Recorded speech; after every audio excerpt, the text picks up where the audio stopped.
Oh my gosh, we're live with our first educational video as far as Four Horsemen, and we threw it on Drinking with Authors because we like it.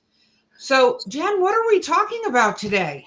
I think we're talking about world building today. I think we're Oh, gonna we're gonna talk about that. ooh, general world building guide. I love it. I love it. I love it. So, I guess we should do 2 seconds about who we are. So, I am the CEO and founder of Four Horsemen Publications. We are bringing the writing apocalypse. We basically our own voices. We were writers that figured out that the publishing world kind of sucks most of the time. So we want to do it differently. JM, who the heck are you? I am an author. I write cheesy vampire love triangles with happy endings. And then I'm also an editor and a professor and all the things related to English and grammar. Oh, yes. Hence the reason people should listen to you, I think. So you wrote a book called The General World Building Guide, right? So it's very pretty. I don't know if you want to show the inside of it. I know that's a hardcover just so people get a flavor of it. But And ooh, yep, yep, I like it. So why did you write this book? because I am disorganized when it comes to my own writing, and I write series and fantasy. So what was happening to me is that I would write one book where I would set up a world and rules and everything else, and then I would sit down to write book two, and I am, as I said, not very organized. So I'd have to go back and reread book one and then make sure that I understood the rules and then work on book two. And then some time would pass and I'd be like, oh, I got to write another book in there. Oh, I guess I have to read books one and two to figure out how I did things in this book. So a world building guide is basically a place where you just keep all the notes. You keep all track of all of the things. And this book is designed to be like one book per world. So if you've got multiple stories in the same universe, that's cool. You have one book that has all of the things about that world in it, and it covers everything. Like I said, I'm a college professor, and my office mate is an anthropologist. So I organized it based on anthropology, right? Study of humans and culture. So it starts with like, how did your world come into being? Myths, creation stories. Then it kind of branches out, and it's like, all right, so government, education, communication, and then it breaks down into smaller groups. Economy. Relationships, fashion, appearance, cultural practices, that kind of stuff. There's a thing about warfare in there. Whoa, And then, whoa, whoa, well, no, I know. whoa. Oh my gosh. No, I love that. And one of the things I think for writers and why this was created, you touched on it in the beginning, and then we can go back to all the things you cover because, it was like, wave. I'll Um, get excited. is one thing, especially as you're writing a series or writing even multiple in a world, is you put mechanics, regardless. A lot of people might go, well, I don't write fantasy, but you've put mechanics into who's who in the government necessarily. Who did you say was the mayor? Who did you say was the town sheriff? Who runs the local coffee shop? And stuff like that. Even in a romance world, for instance, where if you go to rewrite a book and you're trying to tie in some of these ancillary characters or places, it's like, what the hell did I name that farm stand where you go get honey? Which sounds dumb, but readers, especially because readers devour our work so quickly. I mean, they said, what is the statistic? An average reader, especially in the romance genre, can read up to 7 books a week.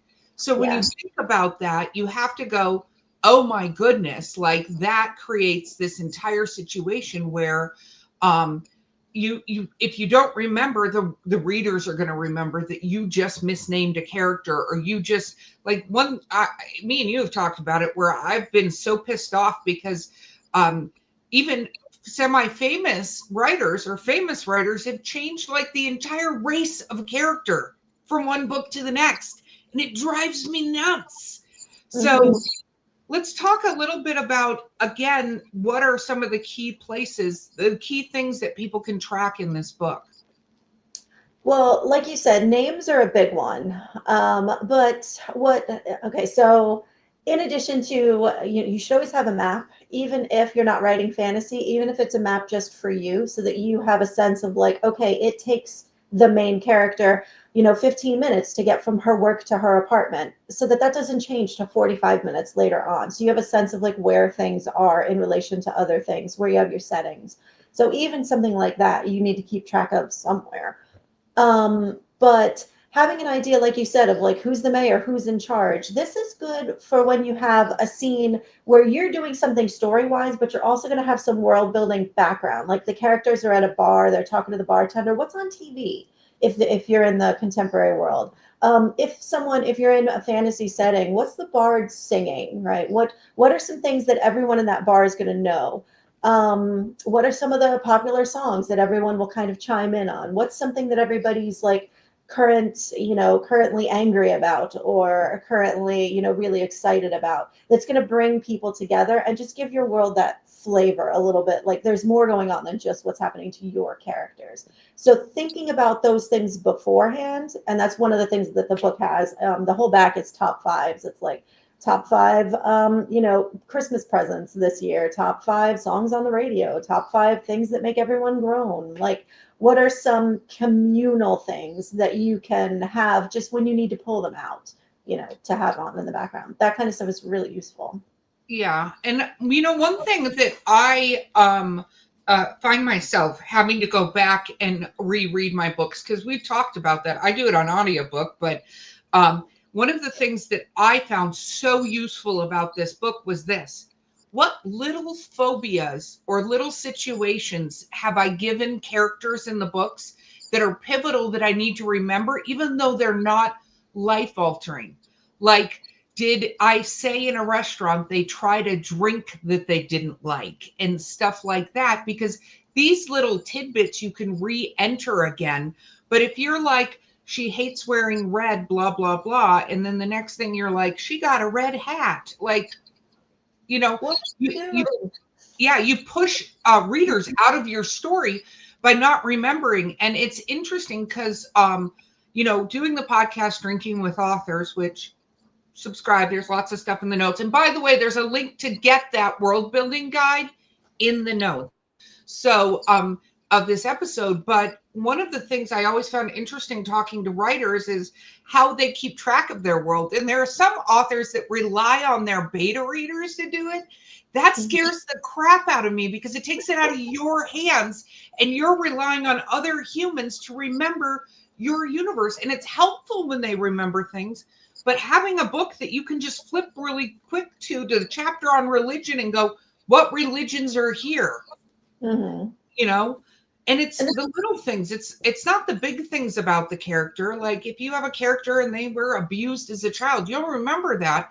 But if you ever discuss the specifics and timelines of the abuse or something, which I don't know why I went to this horrible dark topic, so sorry anybody who's watching, but you want to keep track of what you've told your audience about it and what you know about it so you can interject that later and you're not trying to make it up on the fly, Mm-hmm.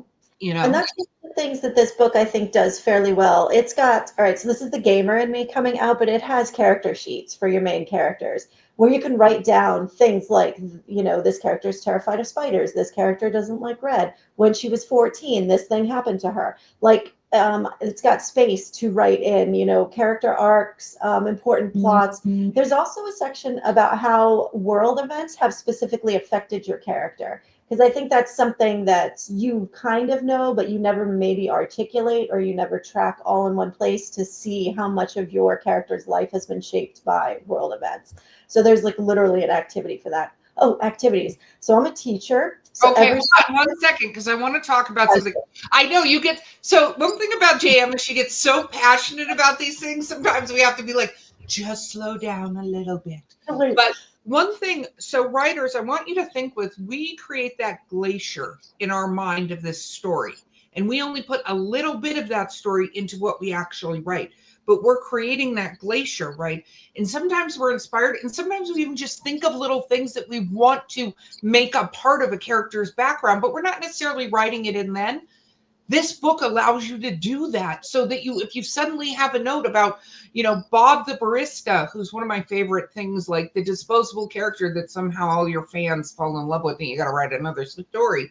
But you can go put something in about Bob the barista that helps later. Maybe he knows a character from the past. So the next book you write, he's able to give some information about that character. And it's something you can track. So you're not trying to keep it all in your mind or in a spreadsheet because it's divided by chapters. So Mhm. of what you're tracking. Now I will let unleash the beast into the activities. Jam. Go, go, go, go.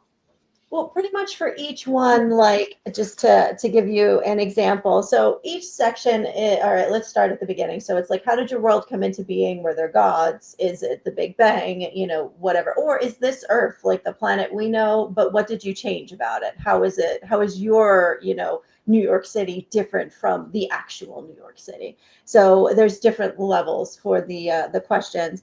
So it starts with generic world building, and then each section has specific activities that are like, okay, now relate all of these things to the story that you're writing in that world. So you Mhm. can do it in that order, you can do it in any order. It's kind of up to you. But like for instance, I don't know, I just opened a random page, but this is opposites attract. Uh-huh. Wrong side. Nope, over here. So basically, it's asking you about elements, tension, right? Environments. So how are the things? What are the oppositions in your world? Like in our world, we're like fire, water, right? Those two things are always fighting. We should write a love story about the two people from each one of those. That was just a cartoon. Um, That's a but you great can. story. Just throwing that Go out there. Write that down. ahead. Whatever you have, opposites or tension, it just builds the story for you. So what are those elements in your world? Who are if you're playing with mythology and you have gods who are kind of playing with the humans, then who are the characters who hate each other? Do you have your Greek where Hera and Aphrodite are always going at it? That's fine, but this gives you a place to track it and keep it organized. I'm just flipping through. There's a build a timeline. What are the important events and how are they going to relate to all of your different things? Then, like I said, it's got all those top fives at the back, which is my favorite part. And then all of the character arcs. The other thing that I put in here, because I am a super nerd, is family trees. I love family trees. Woo. To figure out where your characters came from. And if you are doing something that's multi-generational, it's a lot easier to keep track of it in one place. And then you're like, oh, okay. Now, there are online software programs that will do this for you. I spent just as much time learning how to use them that I did actually figuring out my story. So I like to just have it in front of me and then be like, parents, grandparents, whatever. Um, And there's one thing I want to say, and it's true with all of these educational videos we're going to throw up there. This is our opinion. These are things we found that worked for us and we've used for, talking with other authors. Every author out there, every writer, every creator is going to find their own way of doing it. We don't think what we're saying is 100% correct, but it will help other people. Just it might be something to try to see if it works for you and how it works for you. And if you write multi-series or multi things, you may need several of these books to keep track of everything, mhm. because like both of us write different series. We have several series that we're writing, and sometimes when you're bouncing around to go back to it, you I can't tell you how many times fans have come up to me and told me things about my book. They're like, oh my gosh, I love when this and this happened. And I was like, yes, I do. And then I go literally go home and Google search the manuscript to go, what in the F were they talking about? But it was there. But that was something that was important to them. So Mhm. every little thing you don't realize your readers can find to be important or impactful or favorited by them. And it might be something that's not even top of mind to you. So anyway, continue. There was something you were about to say. I was just going to say each section ends with the question, how much does the average person in your world know about this topic? And I think that's something I don't generally think about unless I make myself think about it. And it's always unfortunately in the middle of a scene where I'm like writing something and I'm like, oh God, would anybody else in the room know about this? And I don't know. And I have to stop and it like interrupts the flow of the writing. If you do world building before you're writing, then you already know the answer, right?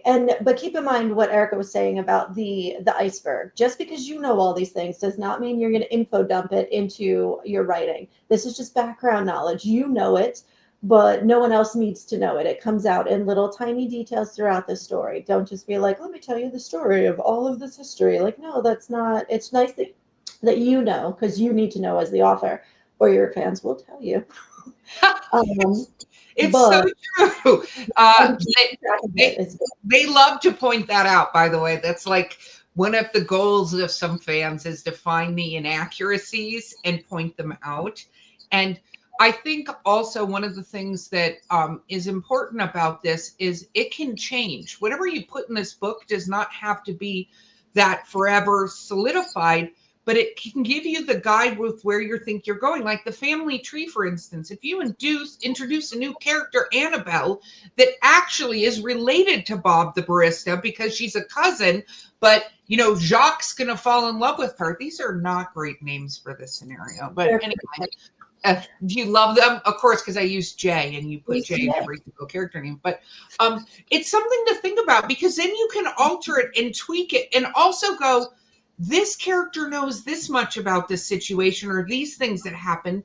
This character knows this much. This character knows this much. It'll help you when you're trying to sometimes do the bridges to other situations to go back and look and go, oh, Bob the barista did know about this. Okay, let's introduce Bob the barista helping with that. I think that is something that's generally overlooked when you're doing world building and it's in the spur of the moment you're writing it. And one thing you can do is keep it next to you. And as you're writing, and when you get done, go grab your pen and go, I introduce these factors into this, right? So Mhm. that you're tracking what you did, because sometimes I don't know about you guys out there, I get super inspired and I'm like, yes, I do write like that. That's why my editors hate me. But I'll get super inspired and totally, because I'm a pantser, a ridiculous pantser, I'll totally change what the hell is happening in the story. I better write that down somewhere because I just changed some of the dynamics of at least what those characters I just wrote knew, or I have to go back and go, oh yeah, I can't do that. Okay, let me fix this thing because otherwise I'm breaking my world in what I'm saying. So I don't know. I find this to be a very useful tool, and it's how you utilize it for yourself. So before we wrap up, JM, is there anything else you want people to know about this amazing guide and what it can do for them? I have had people say it's too pretty to write in, but they like the questions. So even if you're the kind of person who's like, I got a workbook, but I don't want to write in it because it's too pretty or whatever, the book has questions that will cause you to think. They're really critical thinking questions that you can answer anywhere on a blank piece of paper or whatever, and then you can kind of do the activities on your own so that you have one book. But the goal is to put all of your notes in one place so that you're not like, oh, that's over here and that's in this book and that's on a sticky note and whatever. So it's just trying to help you put it all together. Yeah, well, you can also get put a journal next to it that you label with the same labels. So if you really just, because the book version you were showing is the hardcover version. So there's a case laminate, beautiful hardcover version. There is also a paperback version, and for the pricing on it, paper prices love it. But the fact is if it helps you continue to maintain and build your world, sometime investing in these things is really truly worth it. And if you're one of those, if some writers are great technology people and they can use technology, like you said, in the family tree and the map building and stuff, but I don't find a lot of this all in one place, all these things. And that's part of why we created it at Four Horsemen was, one, we needed it ourselves, and two, to go, hey, here's this thing out there that everybody can utilize. So I think it's fantastic. Let's show it one more time and give your final plug for this amazing thing. Links in the show notes. World Ooh, trying to building get guide. the shadow. It's just the No, light it's on. fine. It's beautiful. It looks like haunting and whatever. So you can, But it's you, nice and thick. yeah, no, it is. It contains so much stuff. So You can kill somebody with it. Just saying. no, can we not do that? That's for murder. Okay, disclaimer, this book is not to be used for murder purposes except for fictionalized. There's a whole section about crime and punishment. Oh my gosh. Well, Jam, thank you for doing this. Thank you for showing us your amazing world building guide. So I'll tell you, writers out there, find the best tools. Always, always, always keep on writing. check us out on Four Horsemen. You can follow us there so you can get updates on everything. Like and subscribe to our YouTube channel because we're going to be doing so many more of these and many other things to help writers and authors out there. So even if you have a writer friend, guess what? Grab this book for them. It's an amazing birthday, Christmas, whatever holidays you celebrate present. And we will see you next time. But our number one rule is keep writing.